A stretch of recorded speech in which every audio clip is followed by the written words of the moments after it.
বন্ধুরা, আজকে আমি রান্না করব। এখানে হচ্ছে মুরগির মাংস।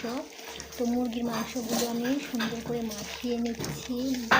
খিচুড়ি রান্না করব, মুরগির মাংস দিয়ে খিচুড়ি বিরিয়ানি রান্না করব। এখানে নিয়েছি এই তো ডাউল আর 2 রকমের ডাউল।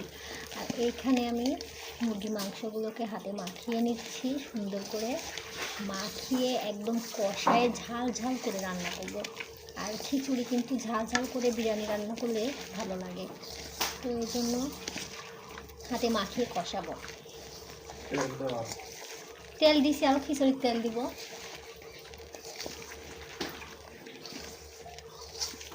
খিচুড়ি আলাদা করে রান্না করব।